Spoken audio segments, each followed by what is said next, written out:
en esos términos epistemológicos de llevar el concepto de mito ha sido perjudicial porque ha llevado a posiciones conservadoras, digamos en términos políticos. ¿Por qué? Porque llevó a un relativismo.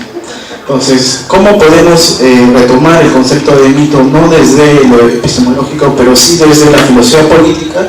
Ahí podemos dialogar el concepto de mito con algunos autores como Néstor Laclau, que ha explicado un poco acá el profesor Augusto, ¿no? En torno al concepto de agonismo, por ejemplo, me parece muy importante porque en la filosofía política contemporánea, ya desde una clave ontológica se habla del agonismo, ¿no? Tenemos acá a la gran representante que es Chantal Mouffe, ¿no? Pero en el caso de Mariátegui viene de otro registro, ¿no? Viene desde Nietzsche, ¿no? Unamuno, y él lo retoma, el agonismo como lucha, como agón, ¿no? Entonces yo creo que esos dos conceptos son muy importantes para pensar ahora la política, ¿no? Ahora, en términos prácticos eso sí se puede discutir, pero yo creo que no estamos dentro de, digamos, de un debate de militancia y poder explicar qué propuestas se puede ver prácticas en torno a estos conceptos, pero yo te puedo decir esos dos conceptos, ¿no? La verdad es que yo quisiera comentar los comentarios que me han hecho. Y Joel, ha remarcado ese espíritu polémico que me caracteriza. Sin embargo, yo quisiera, hay muchos temas, hay mucho que decir y conversar. Me voy a referir rápidamente. Te agradezco, Ricardo, por tus comentarios. Francamente, yo francamente soy de la idea de que leer un texto es releer. Las reflexiones atraviesan un círculo donde uno vuelve a un texto, dialoga con alguien, entonces uno reformula permanentemente sus ideas. Entonces uno tiene que estar siempre abierto justamente a esa posibilidad de ser interpelado por alguien, y en este caso Ricardo lo ha hecho. Y voy a tomar en cuenta eso. Tal vez saquemos una segunda edición de este libro. Yo espero contar con el apoyo de Rolando. Rolando se encuentra ahí. Muchas gracias, Rolando, porque él es uno de los acreedores, de los mecenas que ha hecho posible la publicación de este libro. Él es el fundador, el creador de la editorial, al igual que yo. Entonces vamos a conversarlo, ¿ya? Porque yo creo que eso es necesario reeditar y ver qué se puede mejorar el texto, ¿no? Brevemente, Ricardo señalaba que sobre Villa, que López Soria y que Salazar no eran marxistas. Entonces, de pronto se me viene a la mente lo siguiente, ¿no? Que también he discutido en San Marcos muchas veces. Se tiene que ser marxista para poder ofrecer una lectura adecuada del pensamiento de Mariátegui. Es decir, el tener una posición de clase, una posición teórica, una afiliación, me faculta para tener una lectura privilegiada del pensamiento de alguien. Pongamos el ejemplo, para comprender a Comte yo tendría que ser comtiano, para comprender a Kant tendría que ser kantiano. Yo no podría comprenderlos desde fuera. Yo creo que ahí se tiene un problema epistemológico tremendo, que justamente lo he conversado muchas veces. Recuerdo en San Marcos algunos me decían, yo tengo la lectura correcta porque tengo posición de clase, y tú no la tienes. Tú eres un academicista, eres un revisionista, entonces tú no militas en ningún partido, incluso tú no formas parte de ningún movimiento social. Entonces, de inmediato invalidaba todo tipo de lectura o apreciación que pueda tener yo. A ese problema me he enfrentado yo. ¿Cómo lograr una lectura adecuada, válida de un pensamiento? Y eso se presta para todas las corrientes filosóficas, o sea, no solo para el marxismo, para todas, filosóficas y políticas. ¿Cómo lograr eso? La lectura adecuada, correcta, válida. Es un problema epistemológico que francamente no lo voy a resolver yo, no sé quién lo puede hacer, pero eso ha generado que sigamos pensando y reflexionando, ¿no? Ricardo también comentaba de que como que no hemos abordado en el texto, y él nos señala de que claro, no es parte de mi interés hacerlo, la vigencia, hablar de la vigencia del marxismo de Mariátegui, de la validez, ¿no? Él señala la validez. Y eso en filosofía también genera otro gran problema. El concepto de validez es un concepto epistemológico. Es decir, cuando hablamos de validez, nos podríamos referir a una teoría científica. Creo que el profesor Augusto se ha referido al programa de la CATOS. Entonces, ¿cómo se determina la vigencia o la validez de una teoría científica? Las teorías científicas están conformadas de proposiciones, y las proposiciones de conceptos. Entonces, para determinar la vigencia o la validez del marxismo, tendríamos que ir a los conceptos, a las categorías marxistas. Entonces, la pregunta sería esta: ¿qué categorías de Mariátegui, categorías marxistas o categorías de Mariátegui, categorías sociales, políticas, son vigentes hoy en día? Es decir, ¿qué conceptos nos permiten pensar la realidad peruana hoy en día después de más de 90 años? Pensemos en la funcionalidad que tienen estos conceptos, en el potencial explicativo que me pueden brindar estos conceptos. Por ejemplo, el concepto de clase social. Yo puedo seguir pensando en el Perú en términos de clase social. Cuando uno va a los ensayos de Mariátegui, es decir, no podemos seguir pensando, creo yo, que el Perú es semifeudal y semicolonial. ¿Qué estamos haciendo?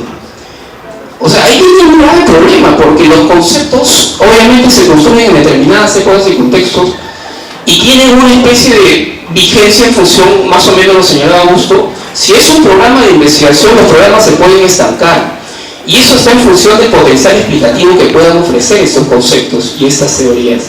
Entonces, yo mencionaba la CATOS porque la CATOS tiene una concepción muy interesante de una teoría como programa de investigación. Lo que él señala es bastante simple, ya lo dijo Augusto, aunque yo quiero agregar algunos detalles.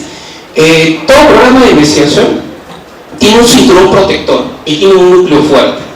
Entonces, lo que ocurre es lo siguiente: cuando una teoría es cuestionada o una teoría presenta anomalías, entonces ocurre que lo que se afecta es el cinturón, pero no se afecta el núcleo todavía. La teoría sigue teniendo vigencia. Las teorías no pueden perder vigencia de la noche a la mañana. Es un proceso bien largo para que una teoría pueda perder vigencia y simplemente desaparecer del discurso científico académico. Entonces, lo que va a sostener es que más bien los programas se someten a un falsacionismo sofisticado. ¿Qué quiere decir eso?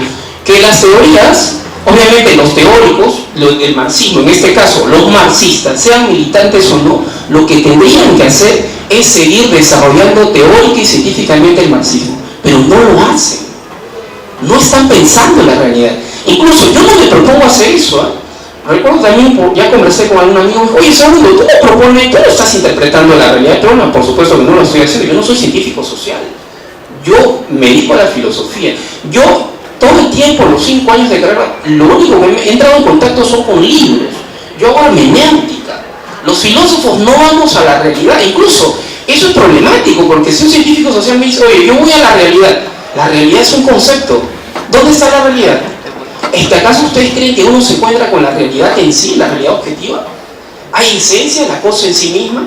Eso más bien se podría convertir en un empirismo vulgar, creer que uno conoce la realidad empírica cuando va a la calle. Entonces, ahí hay un grave problema que creo que tiene que ver más con un asunto más epistemológico. Entonces, Mariátegui, y justamente por eso es que mi abordaje ha sido desde la epistemología, pero yo he tenido bastante cuidado en ese sentido. Yo no creo que en Mariátegui estamos hablando de un programa científico estrictamente, sino lo que yo he rescatado es que el programa tiene una estructura lógica. A mí me interesa la estructura lógica, no tanto el contenido. Es decir, yo no estoy defendiendo que el marxismo de Mariátegui sea científico y clave positivista, para nada, sino me interesa la estructura, un núcleo que se mantiene, un cuerpo de principios, de ideas nucleares que no han desaparecido, pero ese cinturón ha permitido que se puedan incorporar nuevos elementos, nuevas corrientes de pensamiento.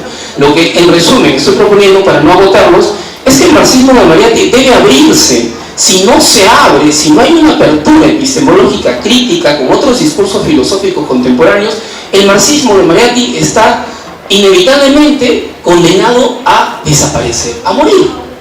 Eso es lo que va a pasar. Entonces, yo lo que sostengo aquí es que hay que abrirnos a otras ideas que sean ajenas al marxismo y habrá que ver cómo incorporarlas, y eso es una operación bastante compleja de incorporar elementos ajenos al marxismo, y yo creo que justamente eso es lo que hizo Mariátegui. Por eso es que cita a tantos filósofos que no son materialistas, no son marxistas, pero los lee y de algún modo los instrumentaliza y los incorpora dentro de esta concepción que tiene del marxismo. Entonces, esa es más o menos la intención que he buscado en el texto. Yo agradezco a Ricardo y agradezco también a Augusto porque definitivamente vamos a hacer una segunda edición de este texto. Menos mal que sacamos pocos ejemplares, apenas unos 300 nada más, menos mal. Ya la próxima edición, incluyendo algunas erratas que también ha pasado por alto, vamos a mejorar este texto. Entonces, y vamos a seguir conversando, Ricardo. Me ha gustado mucho tus comentarios, al igual Gustavo, muchas gracias, de Augusto, muchas gracias. Entonces, Francisco, también quería agradecerte a ti, muchas gracias porque generosamente he organizado esta presentación al grupo Coesco, muchas gracias a los miembros de este grupo y a ti, Francisco. Gracias a todos los asistentes. Francisco, ¿qué es lo que continúa? Sí, yo quisiera una... A ver,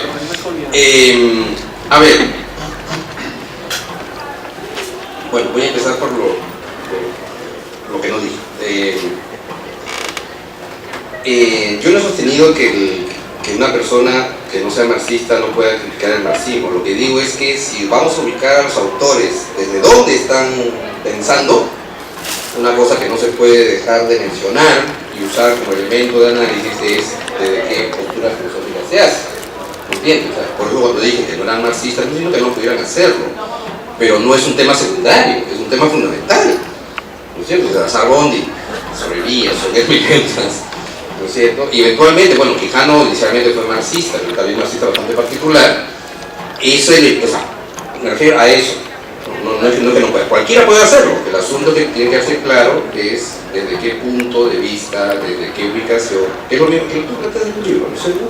No, por eso yo no me entero por ese lado. Ahora, el tema que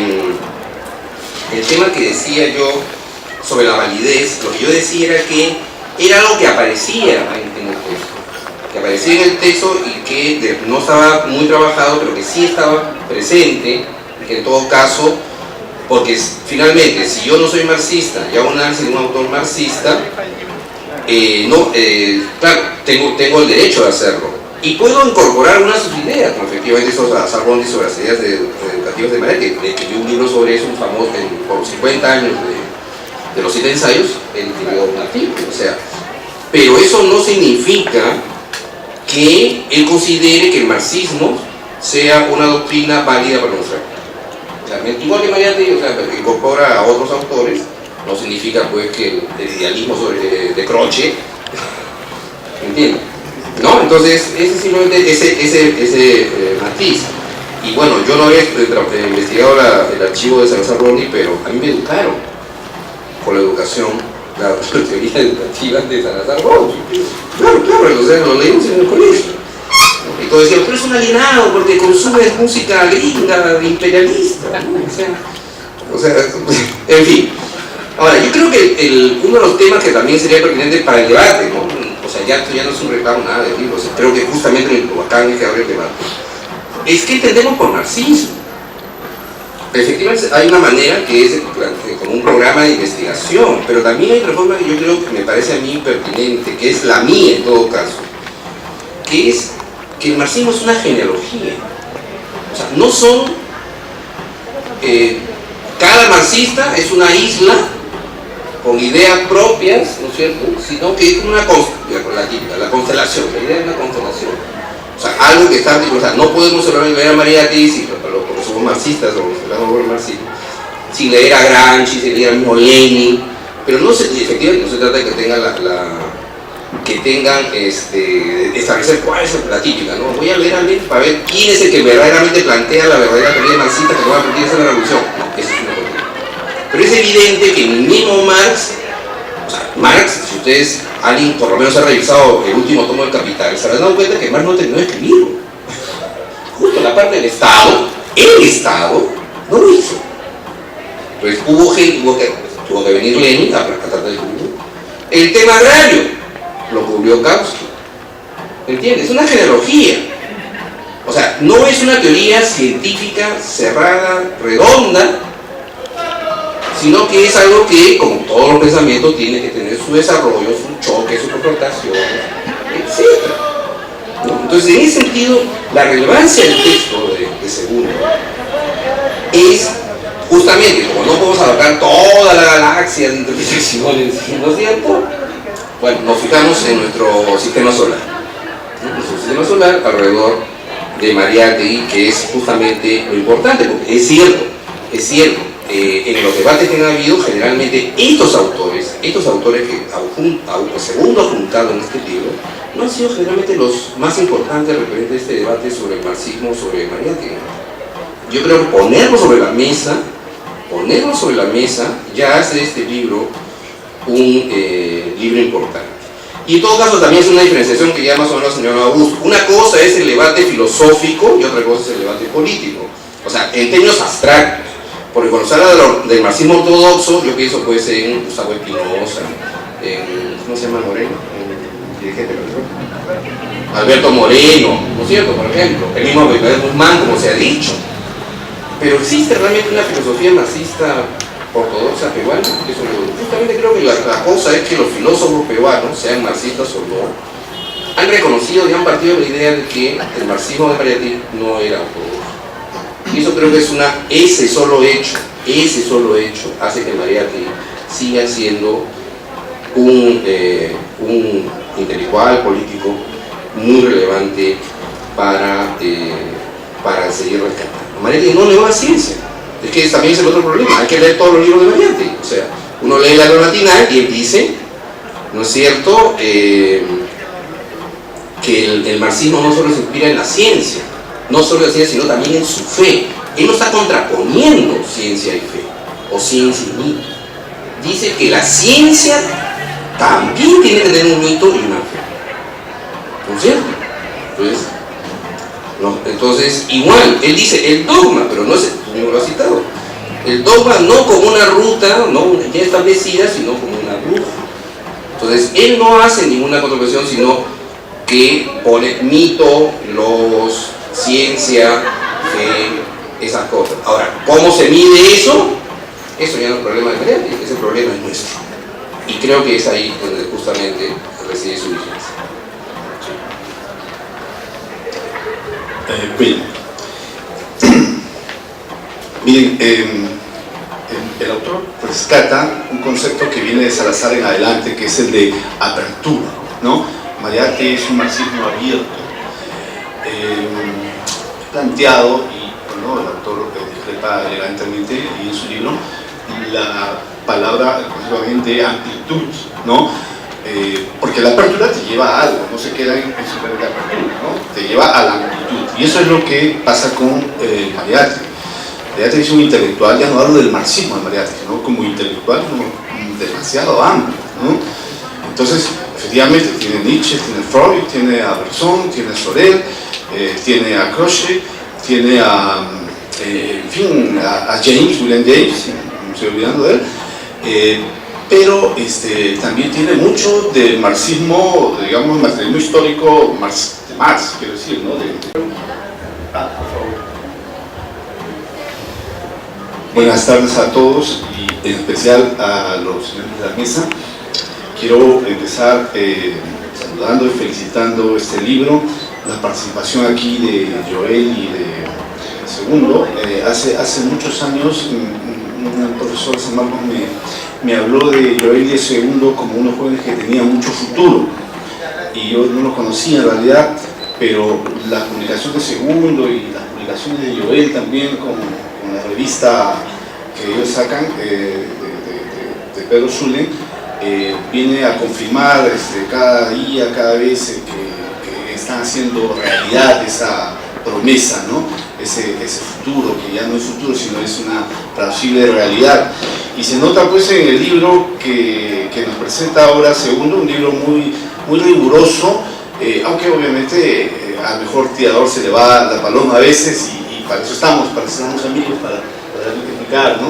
Entonces, con toda franqueza, y a Segundo lo conocemos ya, lo hemos compartido mesa con los tres que están aquí en otros escenarios, y me encanta estar con filósofos y con un historiador, porque son de los que piensan que la filosofía es cosa demasiado seria para dejársela solo a los filósofos, y estoy seguro que Joel y Uno también piensa que la historia es demasiado seria para dejársela solo a los historiadores.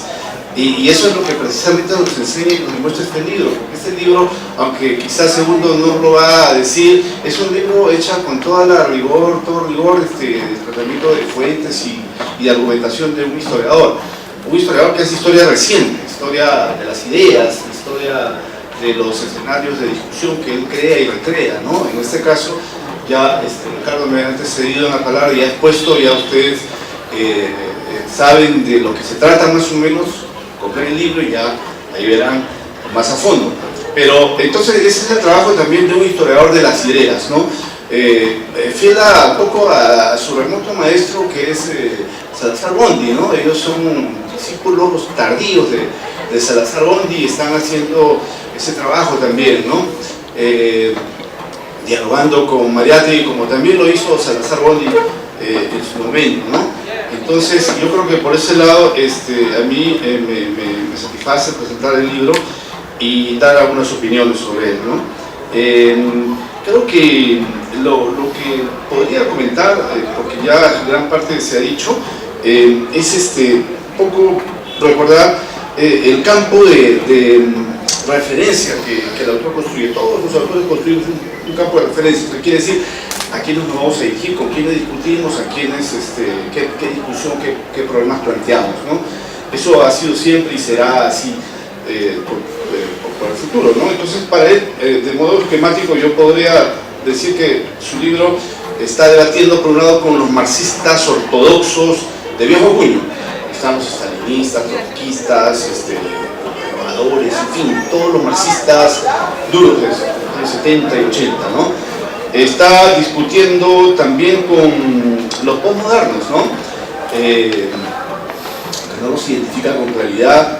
Bueno, yo quiero hacer un paréntesis porque, ya que se ha mencionado desde dónde cada uno habla, yo hablo desde alguien que rechaza el capitalismo, pero que no necesariamente propone el socialismo, ¿no?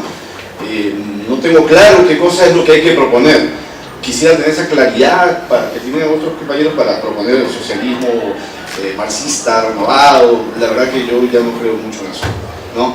Entonces, más bien me parece que hay que trabajar una propuesta de negación del capitalismo, porque es una sociedad totalmente injusta, ¿no? Entonces, creo que en ese sentido la posmodernidad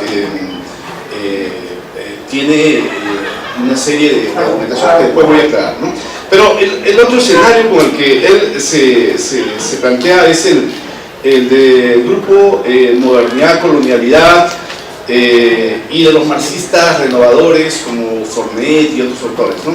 Entonces, este grupo Modernidad, Colonialidad es un grupo que está influyendo mucho en ellos y mucho en otros académicos, ¿no? Es un grupo que seguramente algunos de ustedes ya lo conocen, ¿no? Está formado por Quijano, que acaba de fallecer, Dussel, Miñolo, Castro Gómez, algunos Grofogel, en fin, varios que tienen más o menos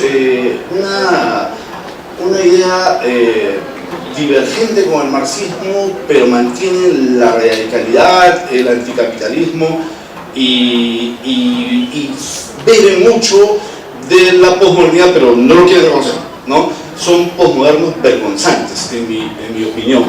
Entonces, como son posmodernos vergonzantes, se ven obligados siempre a denigrar a los posmodernos, a decir, miren cómo me enfrento a los posmodernos, ¿no? Pero en realidad dicen muchas cosas que ya los posmodernos están diciendo desde hace varias décadas, ¿no? Entonces, creo que este es un grupo muy interesante, ¿no? Y bueno, entonces el autor se sitúa en medio de estos, con algunas tendencias más para este grupo de marxistas. Él mismo plantea un marxismo mariategüiano y por supuesto con mucha autonomía conceptual. Por ejemplo, aquí me parece interesante cuando el segundo toma un concepto de una cantera epistemológica totalmente extraña, digamos, a los debates de la izquierda, que es la de programa de investigación científica de la CATUS, ¿no? Entonces a mí me parece muy creativo esto, digamos que, un poco para ilustrar a los más jóvenes, esta idea del programa de investigación científica es una, digamos, de las teorías de la ciencia, epistemologías científicas que juzgan qué cosa es ciencia y qué no es ciencia, más agresivas y al mismo tiempo más constructivas que podamos tener frente al falsacionismo popperiano o al relativismo kuhniano, ¿no? Es una mezcla de las dos en realidad, ¿no? Y es una cosa muy interesante. El término programa de investigación científica en la Cactos es casi sinónimo de teoría, ¿no? De teoría científica. O sea, él, a diferencia de Popper, no cree que una teoría, por el hecho de que tenga algunas anomalías, algunas falencias, deba ser ya arrojada al canasto. Tampoco cree, como Kuhn, que por el hecho de que se desanimen los científicos, los tesistas de tal o cual paradigma científico, también deba ser superado.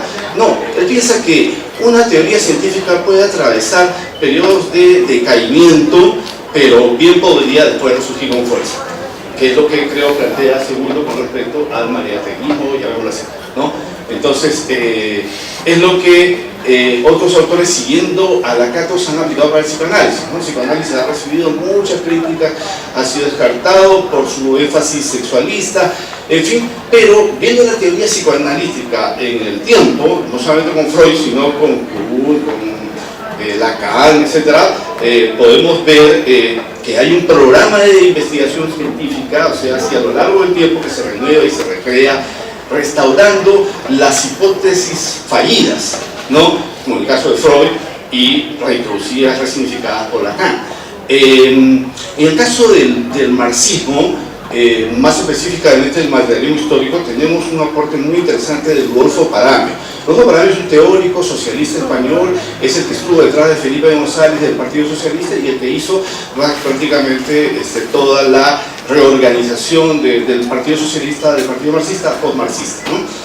Entonces, Parame escribió un texto muy interesante que creo que está colgado sobre el marxismo o el materialismo histórico como programa de investigación científica. Bueno, no quiero alargar este punto, pero lo que quiero decir es que me parece muy interesante lo que hace Segundo, pero aquí hay un problema. El problema es que tendría que identificar la parte teórica del marxismo, o sea, la teoría científica del marxismo, pero él, poco siguiendo a Quijano, me parece, está pensando en una situación holística, en la cual el programa de investigación científica es al mismo tiempo el programa político, y ahí sí yo veo un problema, ¿no? No conozco otro caso de aplicación de esta categoría programa de investigación científica para analizar el movimiento político, ¿no? Digamos que la teoría de la Cactos tiene que, ante todo, inspirar la identificación de núcleos duros, cosa que el autor hace también, pero de teorías científicas, ¿me entiendes?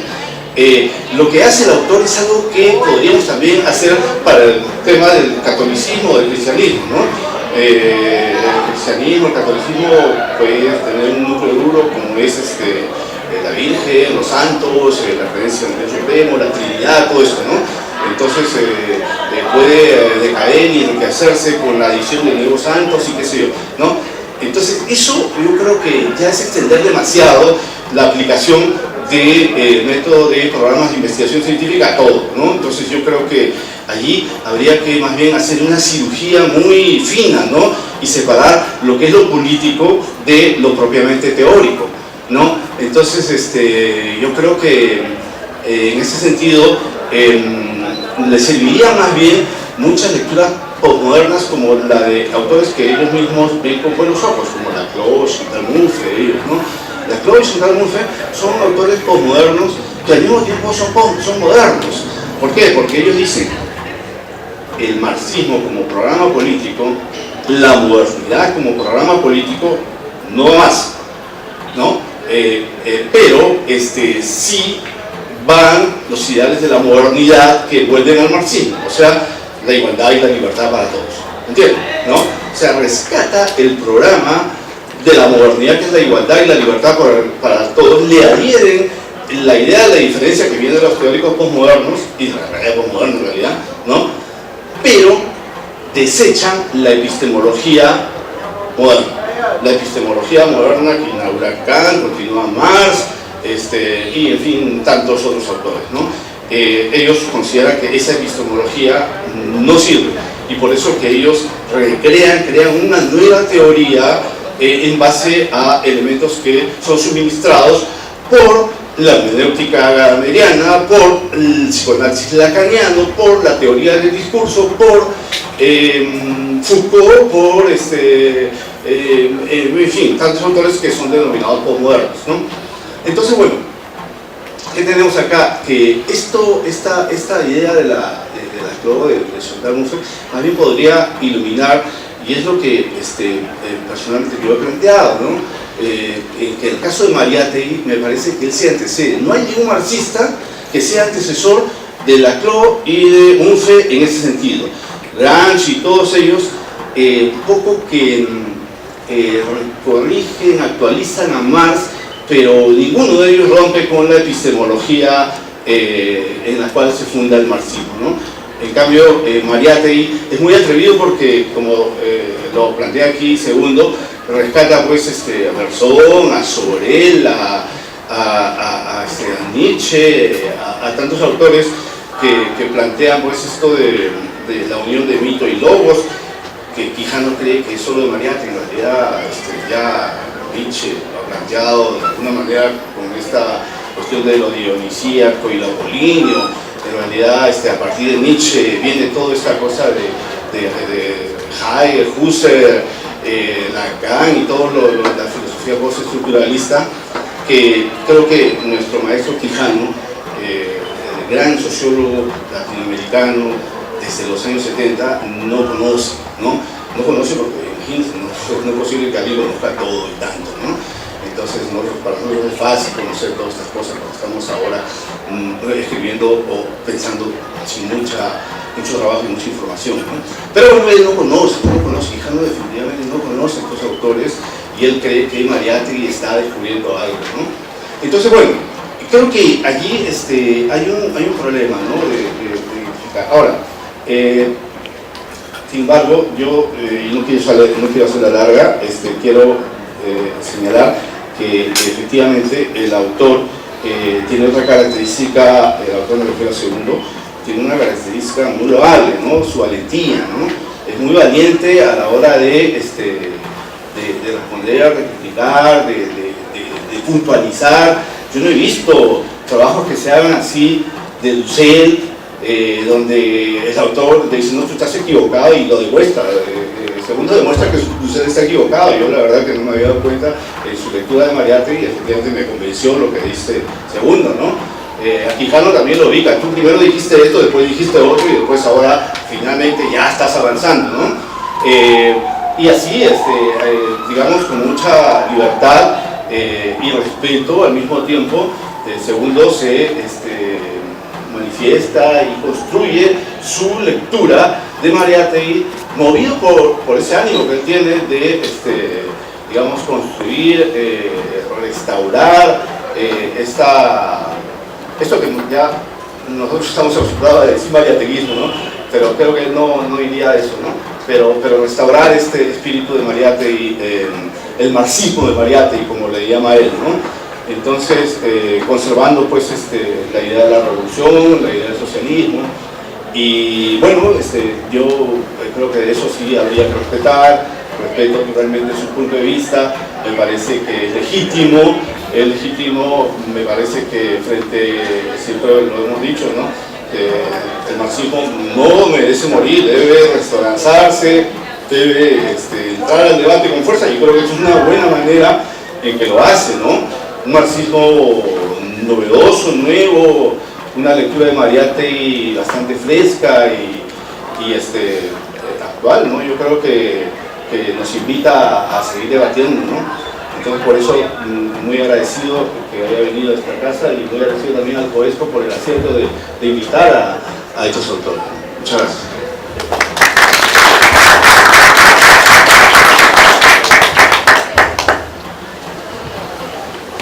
Empezaba a conocer, ¿no?, que tenían una lectura muy importante sobre Mariátegui, y una lectura propositiva, ¿no? No se trataba tampoco de hacer una lectura militante, de ser una lectura tan solo dentro de, digamos, de un núcleo duro mariategüiano, ¿no? Sino que tratar de pensar con Mariátegui y ir más allá de Mariátegui.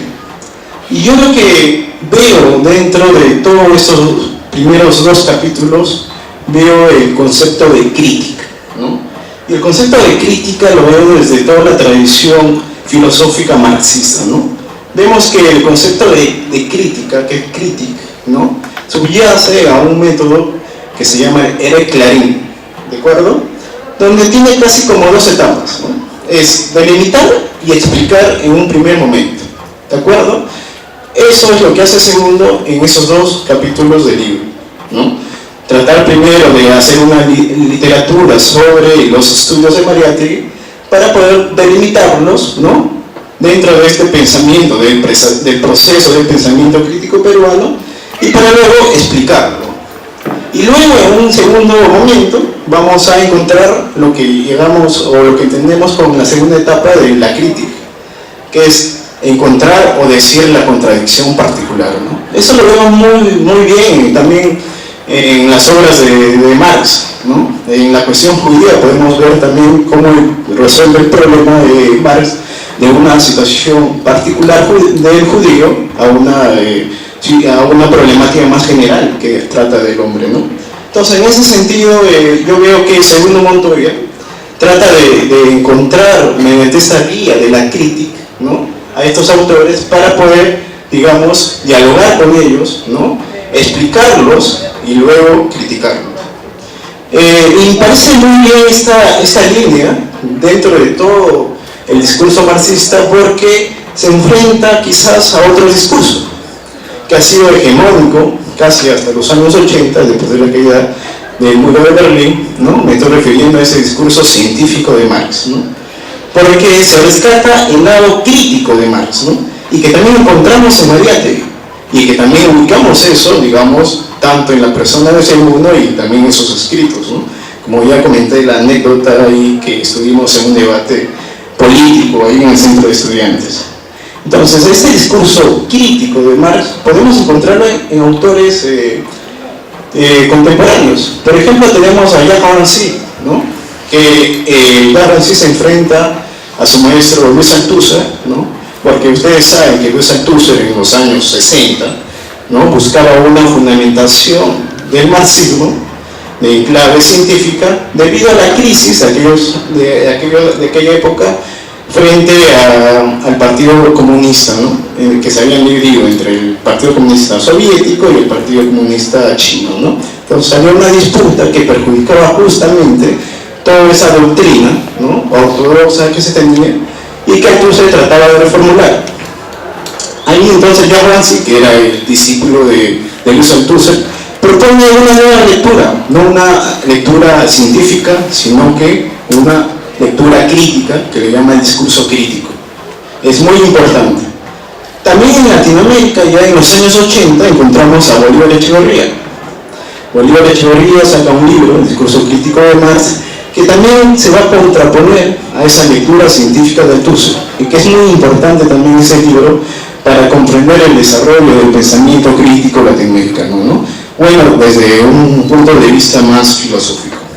Entonces yo creo ahí que a partir de toda esa propuesta crítica que encontramos en este discurso, ¿no?, que viene desde Mariátegui y que va a adoptar Segundo Montoya, yo creo que él va a continuar esta línea, ¿no?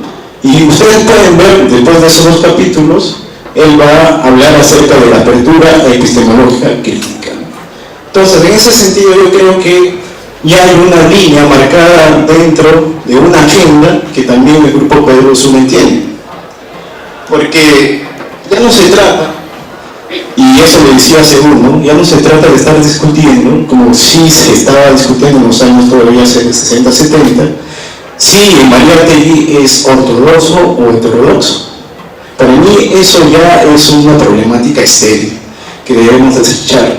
Y la juventud ahora lo que tiene que hacer, y yo creo que el libro de Segundo Montoya cierra esta etapa, ¿no?, cierra esa etapa y propone un concepto, me parece muy bien, pero cierra esa etapa para decirnos otra cosa, para decirnos que ver la actualidad de Mariátegui. ¿Qué es lo que nos podría decir Mariátegui aquí y ahora? No se trata de ser un experto en Mariátegui, se trata de pensar con Mariátegui en nuestros problemas actuales. Por ejemplo, uno puede ver el tema del materialismo histórico en Mariátegui. Y uno puede volver a leer a Mariátegui y ver que una de las grandes influencias de Mariátegui es el debate del materialismo histórico en Italia. Ustedes pueden ver la gran influencia que tiene Crochet sobre Mariátegui, ¿no?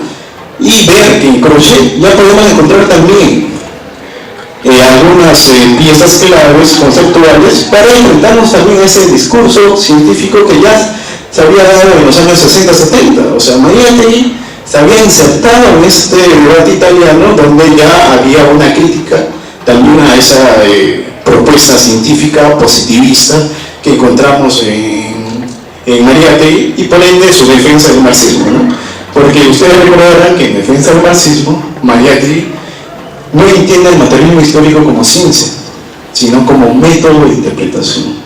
Por eso, los 7 ensayos de la interpretación de la realidad peruana.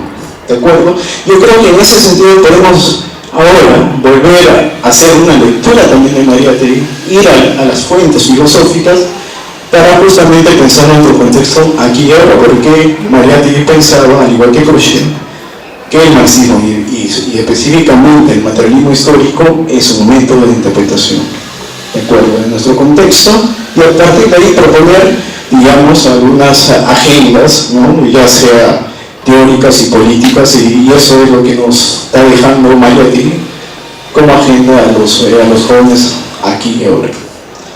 Por otra parte, yo quisiera un poco señalar lo que acá el profesor Ricardo Portocarrero ha hablado. Primero, que mencionaste, Ricardo, que Salazar Bondi no tiene validez, dijo que no tiene validez el pensamiento de Mariátegui. Está implícita. Bueno, y un poco quisiera ahondar en ese punto, porque yo he investigado el archivo de Augusto Salazar Bondi y hay también algunos textos inéditos de Augusto Salazar Bondi, pero Salazar Bondi más bien se apropia de algunos presupuestos y propuestas de Mariátegui, sobre todo en el tema de la educación. Es muy clave entender esta relación de Mariátegui con Salazar Bondi, porque Salazar Bondi en la reforma educativa de Velasco lo que compartía, y por eso en un texto que se llama La actualidad de Mariátegui, decía que yo voy a pensar el problema de la educación a partir de una manera estructural, no aislada, ¿no? Se trata de proponer una pedagogía aislado a lo que es una realidad peruana más compleja. Entonces, en eso compartía con Mariátegui que el problema era estructural, ¿no? Por eso él participó en este gobierno que se llamó revolucionario de Juan Velasco Alvarado. Y entre otras cosas también de Mariátegui, porque yo recuerdo que el movimiento social progresista, en su diario, en su plataforma política, que es Libertad, ellos criticaban al gobierno de turno porque no permitían, ¿no?, que vayan a visitar la tumba de Mariátegui. Incluso a la familia estaba prohibido visitar la tumba de Mariátegui. Ellos, el movimiento social progresista, donde era el partido de Augusto Salazar Bondi, más bien criticaba, ¿no?, a los políticos de turno por esa medida tomada. Por otra parte, también habían mencionado que Sobrevilla no hizo un libro estrictamente sobre Mariátegui. Y bueno, sí hay un libro de Sobrevilla sobre Mariátegui, que es El marxismo de Mariátegui y su aplicación a los 7 ensayos. Me parece que ese libro es muy importante porque Sobrevilla ahonda en las influencias filosóficas de Mariátegui. Bueno, él también tiene una postura y podemos también criticarlo porque quizás no ha sido una lectura militante o no ha participado mucho en partidos políticos, pero yo creo que hay también un aporte. Hay un aporte muy interesante en estos pensadores, en Dussel, en Augusto Salazar Bondi, porque ellos se ubican, y yo lo entiendo de esa manera, dentro de lo que es este proceso del pensamiento crítico peruano, ¿no? Y eso es justamente la agenda que Segundo Montoya nos propone, ¿no? Porque en la parte casi final de su libro nos dice esto, donde lo decisivo de una propuesta no es siempre llegar a resultados firmes, se trata más bien de plantear cuestiones y dejarlas abiertas, mostrando así un vasto horizonte para recorrer en el pensamiento crítico latinoamericano. Es decir, tomar conciencia de la apertura hacia posibles respuestas, todas ellas hipotéticas y plausibles, nunca definitivas, categóricas o cerradas, ¿no? Y justamente yo creo que ahí nos pone Segundo Montoya esta agenda para todos los jóvenes. Y para acabar, que yo tan solo comentarle que este libro ha salido gracias a la editorial Heracos Editores, que es un proyecto que yo tengo con un compañero que está presente acá, que es Rolando, que hemos apostado por aperturar, ¿no? Y dar una plataforma, ¿no? de difusión de autores jóvenes, ¿no? Y que están dentro de lo que es este proceso del pensamiento crítico peruanos, y si alguien está muy interesado en poder conversar, dialogar y hacer actividades también culturales sobre esta temática, bueno, podemos conversarlo, ¿no? Muchas gracias.